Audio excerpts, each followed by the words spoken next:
Hey everybody, this is Patti Negri. Welcome to the Witching Hour. Yep, that hour of the day when the veil is thin and magic happens. We have some kind of wild magic for you today, all the way from the woods in Washington somewhere.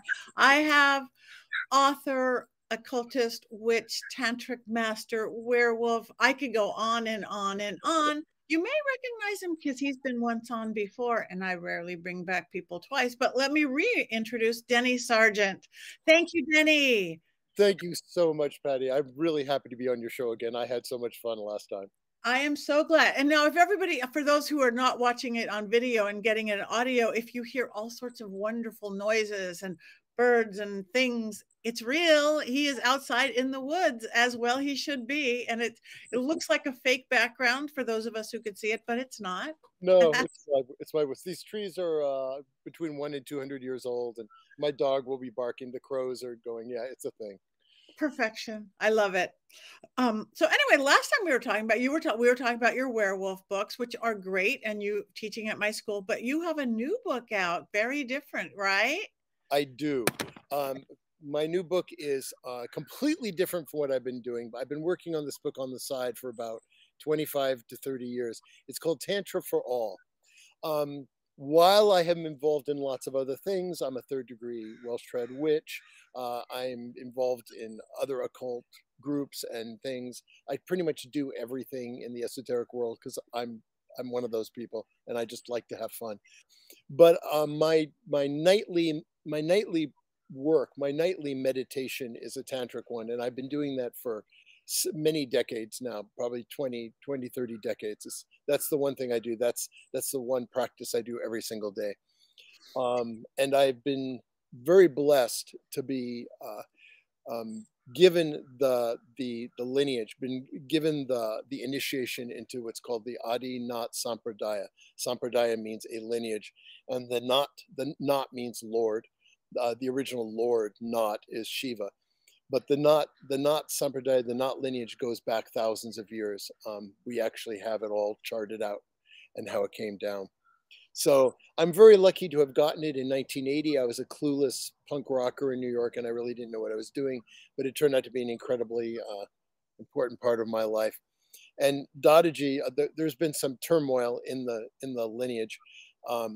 I moved to Japan, and Dadaji wrote me religiously, and I wrote him religiously, and he said, "Look, stay out of all the politics. This is what I want you to do. Mhm. Your job is to try to make Tantra understandable and palatable to normal Americans, because right now probably people think it's too complex or weird or esoteric." So for about 25, almost 30 years, I've been sort of plugging away at it, writing it, rewriting it, rewriting it. It's finally out. And it's just like having a baby. I'm like, oh my God, thank God it's finally out.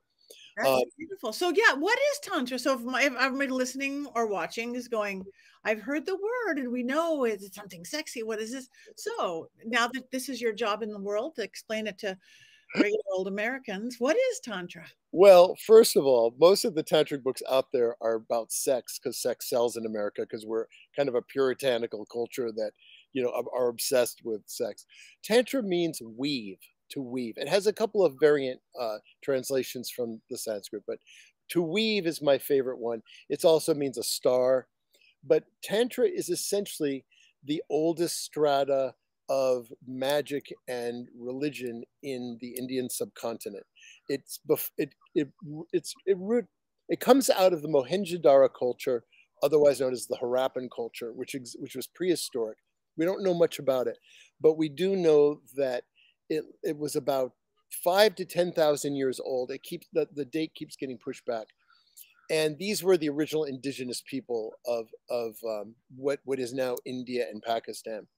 Wow. And over thousands of years, people came down from the north. This was the quote unquote Aryan invasion or migration, and these were very different people. They were the people of the steppes, people who had a very strict hierarchical sort of a sky based religion. They had different deities, and they came down and kind of conquered and took over it's hard to say whether there was a conquest or whether there was just a slow takeover. But what we call Hinduism today is a mishmash of a lot of these different things together. The Tantra is the oldest thing. Tantra, in my mind, means magic. It's not a religion. Hinduism, which the Indians don't use that word, they use it Sanatana Dharma, and that just means it's like a religious philosophy. So Tantra is not so much a religious. It's not a religious. It's a philosophical thing, I suppose, but it's really about magic. And a lot of the things that were brought in from Tantra, from the Harappan and Mohenjo-daro cultures, were taken into Hinduism. So some of the deities were, for example, Shiva was sort of suppressed, and Kali was suppressed in a way as these other deities came in, but they couldn't get rid of them, and they still were and still are very important deity forms. But the tantric view of these deities is very different. And also the idea of like a hierarchy and of untouchables and Brahmins and all that stuff that's in Hinduism is not part of Tantra at all. When a bunch of tantrics sit around together, they are all equal. It doesn't matter what caste they are, or who's a Brahmin, or who's an untouchable. That is completely left out. So it's a very different kind of thing, and it's more of a philosophy and a magical system than it is anything else. As a whole, tantrics believe that we are divine, we are God, and the deity forms that we work with are also gods, but we work with them as equals in a sense.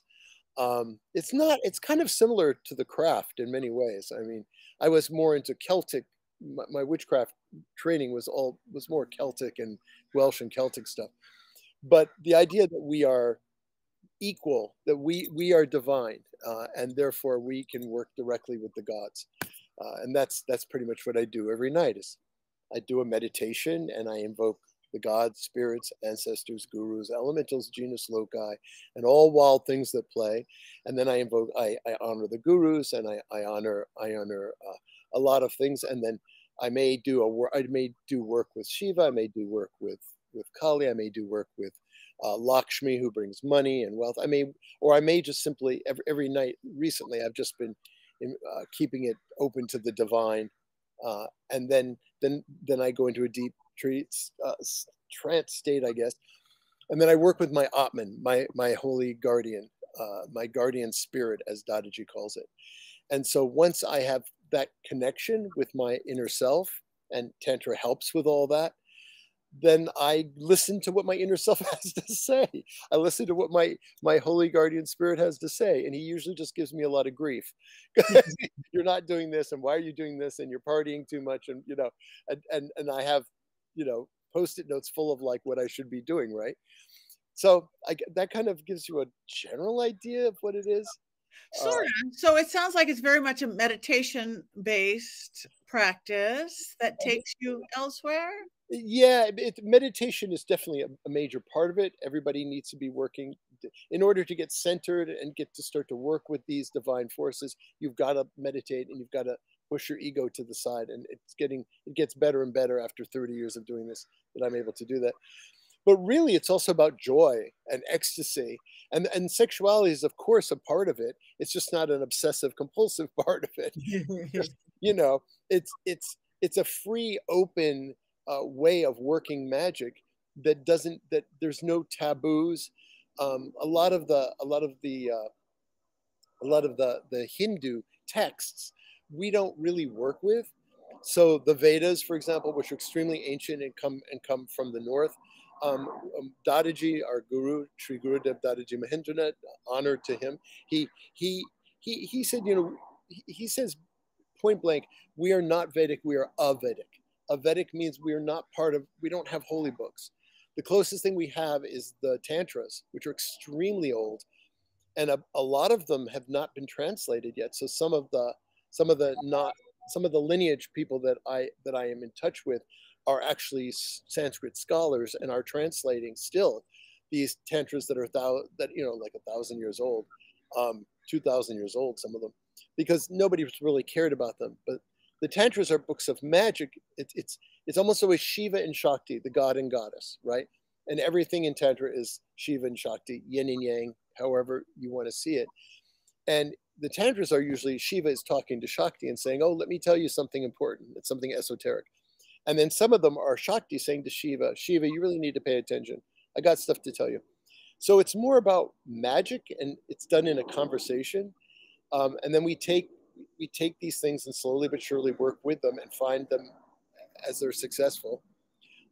These things are very, very ancient, and there's something very powerful about having a lineage that goes all the way back, technically to Shiva, but I don't know.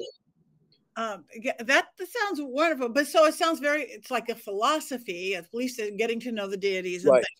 But that in itself is magic. But does it come into tangible form?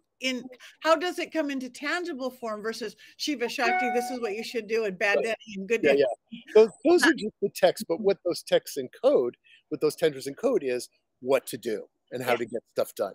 So it's closer to the craft than to a lot of things. But it's about like, so there's a word that is not used in Hinduism, but it's very popular, at least in my tantric world. It's svechacharya. Svechacharya says, do your true will. And that's the only real rule that we have. You have to connect with your holy guardian spirit. You have to connect with your higher self instead of like waiting for it to come down or going up to heaven. No, it's here now. It's right here now. You connect with that.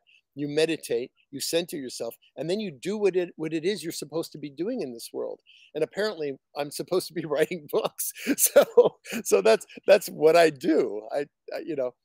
But we do a lot of magic too. Oh my goodness, I could go on and on. There goes my dog. It's okay.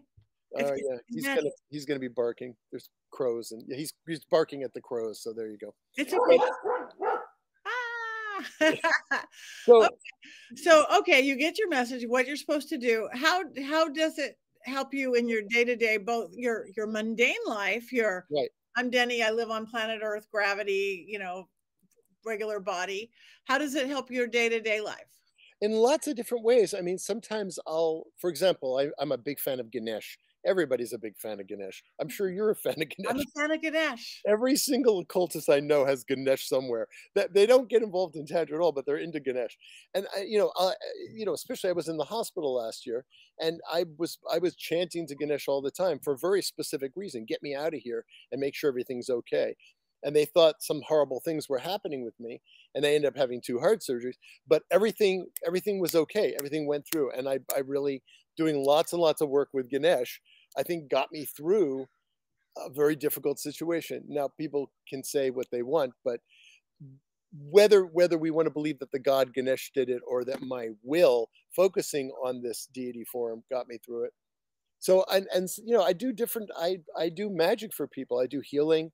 I sit at my altar, and I'll take you in and show you the altar if you want, because it's really like, it's big. I would love that. Yeah. Okay. I'll take you in a minute. I'll take you in a minute. But okay. So for example, this goddess here, this is a tantric goddess, and you don't see her in India very much. Her name is Lalita Tripurasundari, and she's essentially an erotic goddess, but it's not just a sexual goddess. She's a goddess connected with women on a very deep, powerful level. And her powers change as the lunar cycle changes. So there are these texts that are incredibly complicated as any occult book I've ever seen, which say that, okay, on the first day of the new moon, there is a deity, there's a form of her, there is magic you can and should do, there's healing you can and should do. It's like a grimoire of spells, and each day she comes in her own form and channels that particular energy. I mean, I'm just telling you one tiny little piece of Tantra, but there's tons of stuff. And what I wanted to do with this book is say, look, I know this looks crazy and it looks really complicated to people who aren't into it. So my editor, bless his soul, does not know very little about Tantra. So I had to do 11 rewrites because he kept saying, well, this is great, but I still don't understand. And I was like, okay, I've got to rewrite it. So this book is really for people who know nothing about Tantra. It starts with, this is where it is, this is where it started.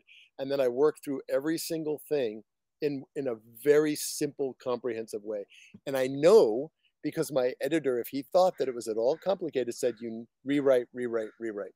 And so I did, which is why it took years to get done. But I'm very proud of it. Everybody I've handed it to who doesn't know anything about it has picked it up and said, oh, it's really readable. It really makes sense. A friend of mine, she just called me and said, I don't like reading these books and I'm already halfway through it. So you must be doing something right. Good. It's not like your other books, Denny. I like your other books. I don't know this one yet. I will. So again, I get it. So it helps you. You got you through illness, physical illness, and things. And I help people. Okay, I'll give you a good example. Why do I want to read this book? Why do I want to learn Tantra? All right, I'll give you a really good example. Yeah. So one of the goddesses I work with is Lakshmi. And Lakshmi is the goddess of wealth and prosperity and all those sorts of things.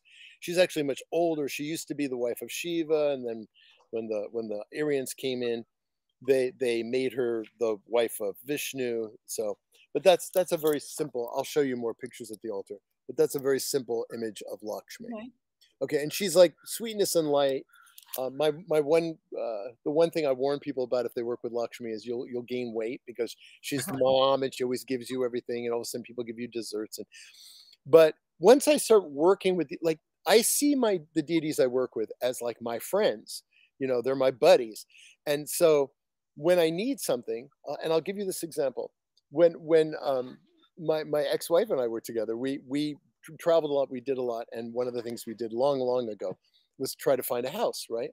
And we really wanted to get out of an apartment, and so we did a big Lakshmi ritual, and we said, Lakshmi, you're the goddess who brings us things like food and home and prosperity. We need a house, and we're driving down the street, and all of a sudden, we see this little tiny red house, and we drive by it like, oh wow, that's so cute. And just as we're driving by, the woman put a for rent sign in the window. So we and went in, and we ended up in that house for years, right? Okay, so we were there until we got it. I was like, okay, we need to make more money. I'm doing work with Ganesh, and all of a sudden I get an offer to live in Japan, and she also was teaching ESL, and I said, well, I'll come to Japan if you also hire my wife, and they did. So we both got a free apartment in downtown Tokyo. We were both working, right? We get to Tokyo, and there's our apartment building, and it's red. Okay, just track the red. Okay, so then once we come back, we're like, okay, we had saved enough money to put down on a house. So we went looking for a house, and no, we don't want this one, don't want this one, don't want this one. We finally like, oh, this one sounds really good. We get there, guess what color it was? Red. Okay. So this happened, and then my son is autistic, and we needed to buy a group home, and we're going in with another couple, and we're looking, and we're like, okay, they're like, oh, we found the perfect place, it's the perfect price, and we go there, and it was red. I've never even seen a red house. I mean, maybe once. I know, right? And so Lakshmi is almost always shown wearing red. And each time we had asked her, we said, look, we need this. And then she, boom, here it is. So that's magic. And that's a good example of if you have a good relationship with your deities, they'll help you out. Shiva will help you do magic. Shiva, if you work with him and you're really dedicated, help you do magic, help you figure stuff out, understand things, how to meditate. He's the one who meditates and sits there and he emanates. In Tantra, Shiva is the center point of everything, and he mostly just sort of hangs out and meditates, but he keeps everything centered. But everything in the universe, all the magic, all the power, is the goddess, is Shakti. Shakti means energy, flow, power. Everything is Shakti, but Shiva keeps it centered. Without Shiva, everything is chaos. Without Shakti, everything is stagnant. So the two, think of them as yin and yang. The two in various forms do that. So all goddesses are Shakti, like Kali, who I use if someone's giving me a hard time, or she helps with very difficult things and helps us get through things and understand things. She's a potent, powerful goddess. She's also the protector. like she's of my lineage. She is the protector. If anybody messes with me, I can just call on her and say, you know, this has got to stop. Or my son, to protect my son. But so all these different goddesses, Shakti and Kali and Tripura Sundari, and there's so many others, Parvati, they're all one goddess. They're all Shakti. They're all primordial energy. And all the other gods are Shiva. Shiva is the center point. So it's very simplistic and very ancient. But so I mean, I work with them all the time. If I need something, the gods will work with me, and I'll say, look, I'm getting sick and I don't want to get sick. And they'll be, and you know, I'll see who pops up and says, you know, Ganesh might say something, or Lakshmi might say something, or Tripura Sundari might say, you need to do this. I'll sit and meditate and open up and say, okay, guys, you know, what do I do? And they'll step in because they're my pals, you know? That's good. I like working with deity versus under or I don't. Right. They're not here. They're right here, you know? They're right here. So how does it work with, or is there conflicts working? Do you still have other occult practices, pagan practices, Yeah. practices? Do they combine, work together? They're fine. I mean, when I like, for example, I'd still do the high holy days. You know, I still do Lamas and Soen and all that. I mean, I still do all the fire festivals, etc. And I often invoke Pan, but I don't have an issue because the earliest image of Shiva is a horn god. I don't know if you've ever seen this. I'll show you on my altar. From Mohenjo-daro, you know, 7,000 years old, is a small seal, and he has giant bull horns, and he's surrounded by other animals, and he's sitting just like Kernanos, like this. So the earliest aspect of Shiva is Pashupati Nath. Pashupati Nath means Lord of Animals. So I don't have any, like Pan and Shiva don't have a problem. My pagan deities, you know, like say I invoke Gaia, right? Let's say I invoke Gaia for my high holy day, whatever it is, you know, June 21st, you know, all that. I'll invoke Gaia, or I'll invoke other deities, but Gaia is Ma. Gaia is the Earth Mother, you know, and Lakshmi originally was the Earth Mother. So everybody gets along. But there's some cool gods like Hanuman, the monkey god, that aren't really in witchcraft. And Hanuman does a lot of wonderful things. He buffs you up, he helps you out, he gives you strength and confidence. I mean, so there's these deity forms have been around for thousands of years. So there's a lot of mana to them. There's a lot of energy to them. And as a tantric, I don't have to go up the ladder. Like in India, when I went to temples, it's the Brahmin sits up there, just like a Catholic priest sits up there.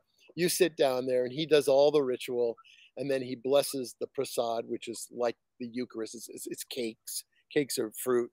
And then it comes down, and then we all get to take, you know, some of the prasad. So it's just like going to mass, right? Tantra, like, no, me, gods, we're there.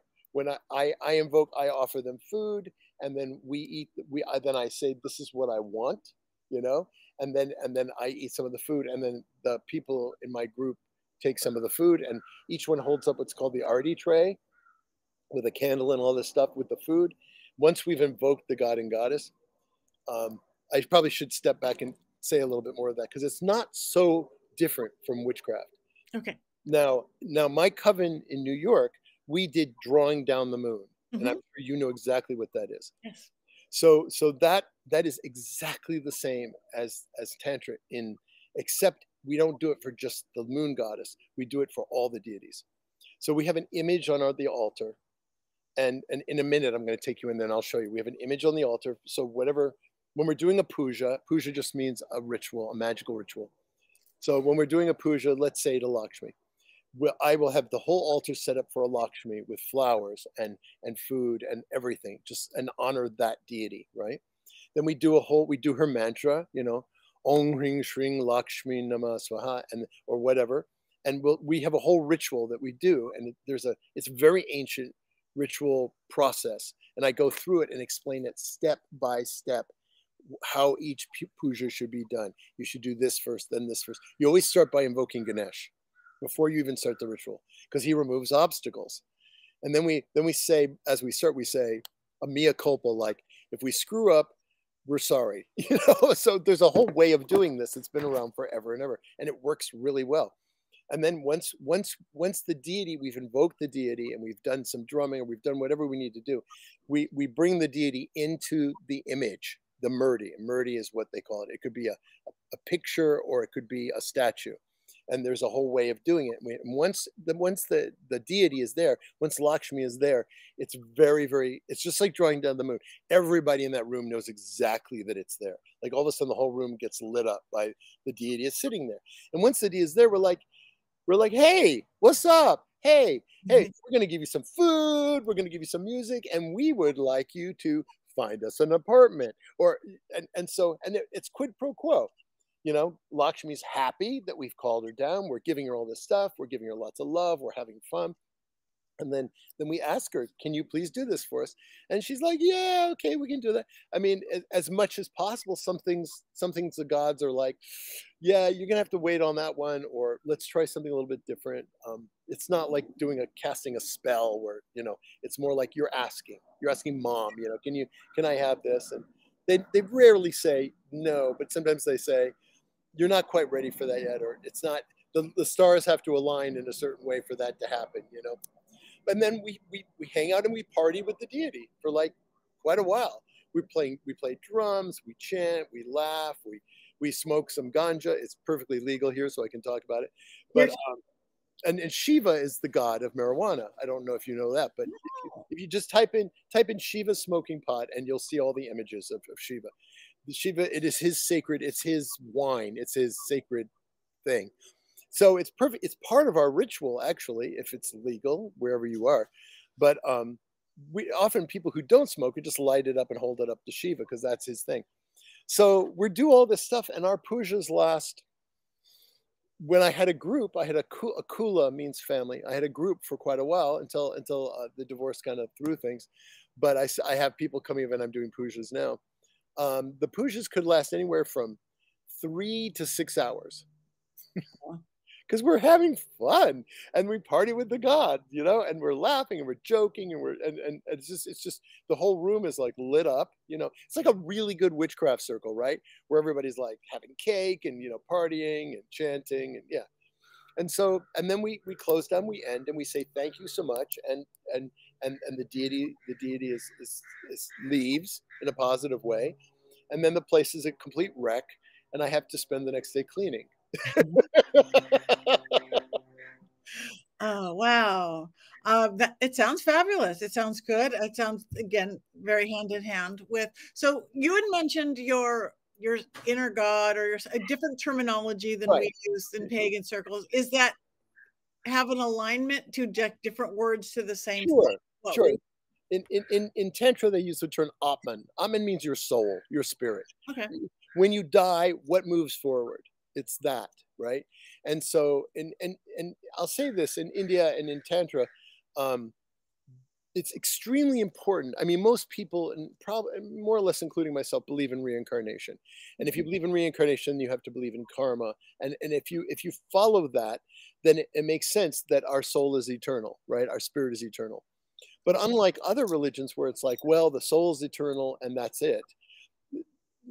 What Tantra says is the whole point of being on this planet is to evolve so that the next time you come back, you're at a higher point, higher spiritual level.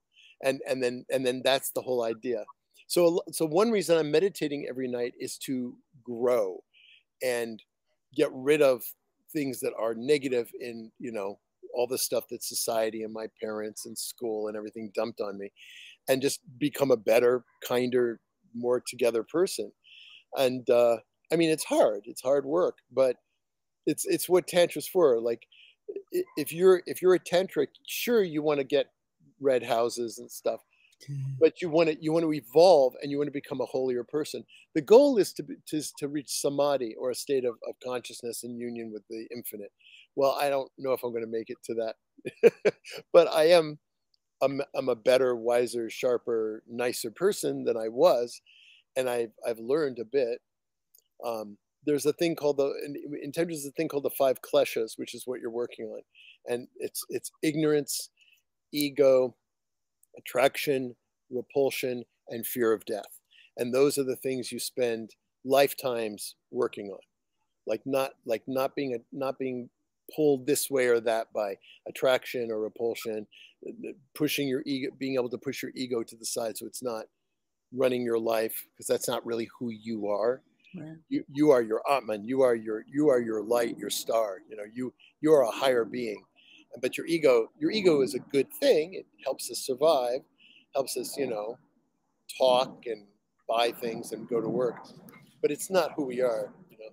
When I die, that ego is going to be gone. This person's going to be gone. So then what? Wow. I love it. I love it. Now I'm seeing why I would want to read that book and party with the gods and get a red house. Or in your case, I don't know, maybe a silver house. I don't know. It could be whatever you want. Light yellow, like mine. Oh, yeah. You know what? I have a light yellow house, little wooden 1920s bungalow. Okay. My house is yellow. See, we have the same. Yay. It's a little more woodsy. I like it. It makes sense. This is after the divorce, and I was in an apartment. I was like, I need to get out of this apartment.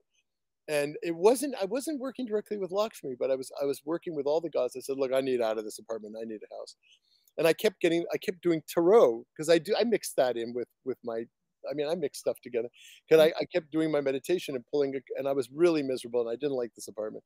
And I kept getting the sun card. And I'm like, no, things are not chipper, not nice. But I kept getting it over and over again. And then I, out of the blue, through a friend of a friend, I rented this house. And when I came up here, I was like, and this neighborhood's called Victory Heights, right? Which is like very solar. Anyway. I love it. I love it. Yeah. Do you want to see the altar? I do. Show us your altar for all those of us who are on video. Okay. And those of you who are on audio and not video, you can see the video on my YouTube page.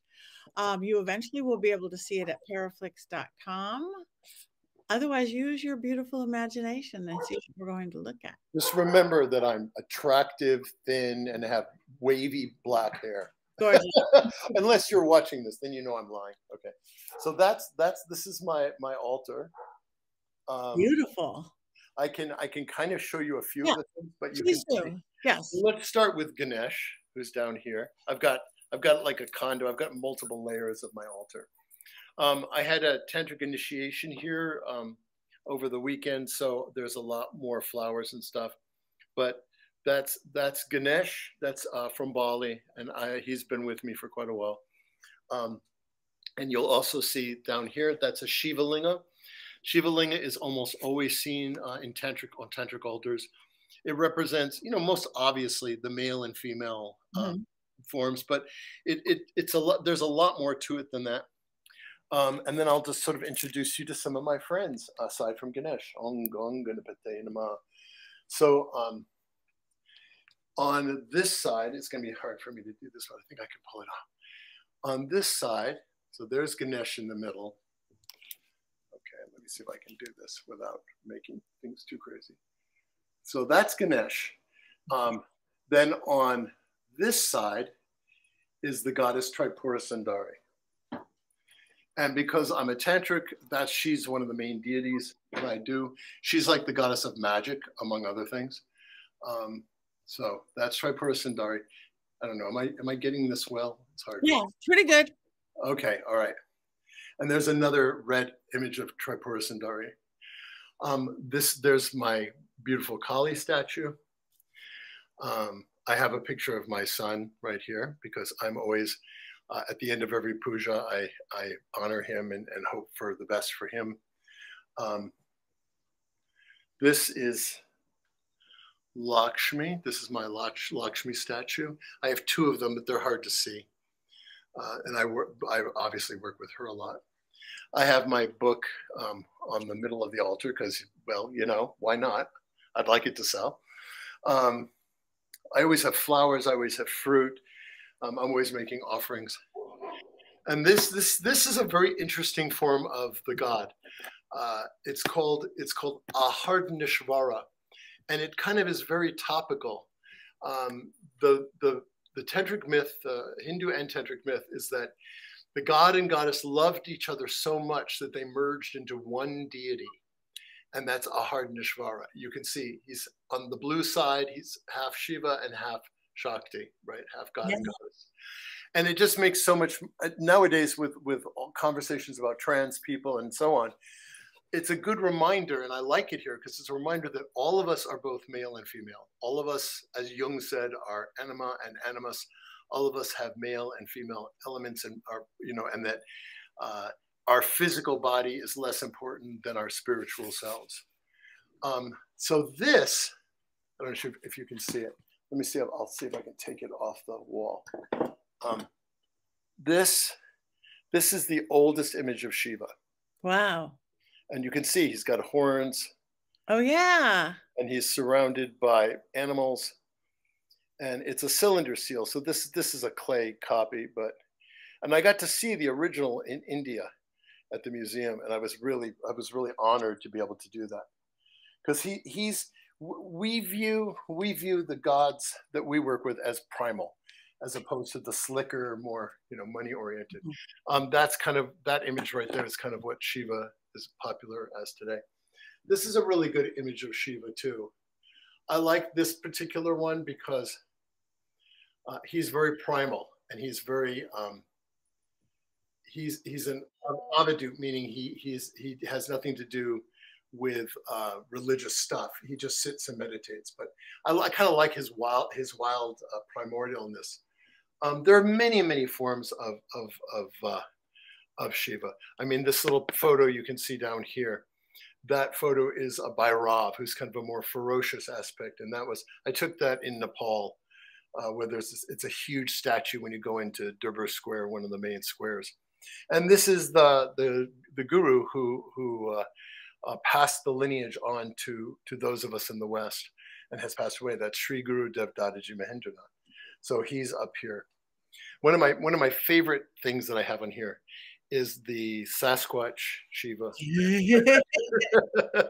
I'm a big fan of Sasquatches, and Shiva is this sort of wild man who is either wanders around naked or doesn't care about, you know, anything in particular.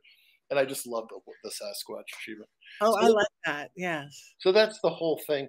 I have another temple in my bedroom, so when I'm lazy, I can do my meditation in bed. But that pretty much covers it, I think. That's beautiful. Well, I'm sure you've inspired many as you have inspired me. And it sounds like it's going to start out with a copy of your book and learning to meet the deities themselves with the meditative process. I'll show you two more images because I think you'll get a kick out of it. So that's an image of Lakshmi. But I want you, she's like, I call her the witchcraft Lakshmi, because if you look at her, you know, she's holding a jar, which indicates wealth. But if you look down at her feet, her varana, every deity in Tantra and Hindu has a varana, or an animal, I don't know how to say it, an animal adjunct. And if you notice, it's an owl. Mm. And then this is an old Shiva from Nepal. But what's interesting about the owl is that on the newer Lakshmis, they don't show her. Really? No, not at all. In fact, it took me a long time to find that image.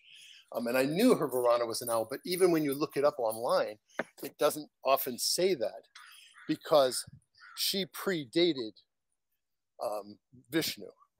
And nowadays, like in Hinduism, when you go to a temple, Lakshmi is sort of subordinate to Vishnu, like they're always together. And so she's now just the wife, right? But you look at that image and like, no, she was the earth mother, and her wisdom came from the owl, you know? And so, yeah, I mean, she had way more mojo than she's given credit for. I love that. Your dog is making my dog bark now. I like it. Chaos. We love chaos. Yeah. All right. Well, yes, Willow says hello. And so time is flying. So tell people where they can find you on the internet, on social media, where they can get your book, some of the anything you have coming up. Well, you have it right there, but it's DennySargentAuthor.com, DennySargent, author, AUTHOR.com. You could also use feralmagic.com or werewolfmagic.com, and they all go to my place there. But also, people can go find me on Facebook if they want to talk to me. I'm really open. I have an author page called Denny Sargent Author. .com. Excuse me, Denny Sargent, author, on Facebook. So I have a separate page just for people, because a lot of werewolf magic people have been talking to me and we've been chatting a lot. But I'm happy to talk about anything. And if people want to just friend me, or they just want to talk to me, they can through just Denny Sargent. I'm the Denny Sargent that's in the desert. It's a picture of me with the Sahara Desert behind me. Okay, that sounds good. And you teach at University Magicus. You've got some classes coming up. Dude, Tantra. Yeah, I'm on like the third. Thank you. Thank you for this. You're really good. I'm terribly disorganized. No. Oh my God. Faunus, stop. He's not going to. Sorry. So, yes, I'm on the fourth class now, and it's been excellent. I've been really enjoying it. I didn't expect that to happen. But I'm working through this book. I'm working through this book in sequence for those classes, so people can, have a much calmer, more relaxed. You know me. This is a book. This is me. So people are like, well, what's a yantra? And I'm like, oh, I'll show you what a yantra is, and let's talk about it. Last time we were talking about Om and why it was Om and what was important about it and all these sorts of things. But yeah, I mean, like that's a yantra, right? And most people, they see them, or people have them on like flags, but people don't understand that they're machines. They are important magical devices, just like in witchcraft a pantacle is. The yantra, each god or goddess has a yantra, so placing things on that yantra and invoking that deity empowers whatever you're putting on it. So it's all about magic. So yantras and mantras are like each deity has a mantra. Like Lakshmi has many mantras, but she has a bija mantra of vibration, which is shring. So even just saying shring brings the goddess of wealth. And I'm doing that for everybody right now who is listening.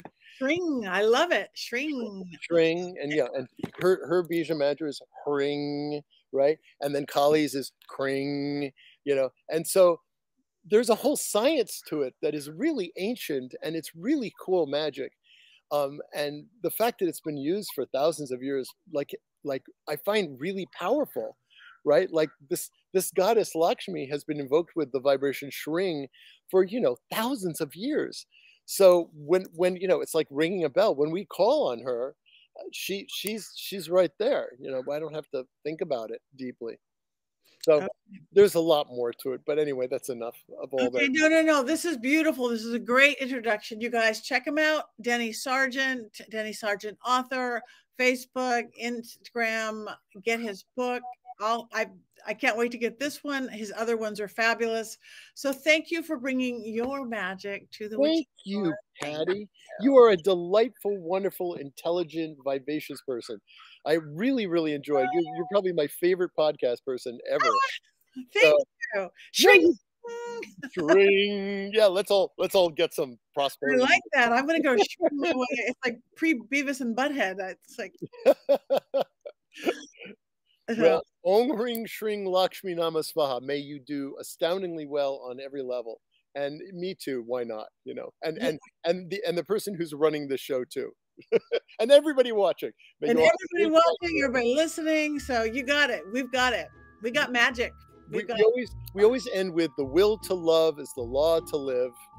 Om Shanti Shiva Shakti. Om Shanti Shiva Shakti. Om Shanti Shiva Shakti. May everything come to you.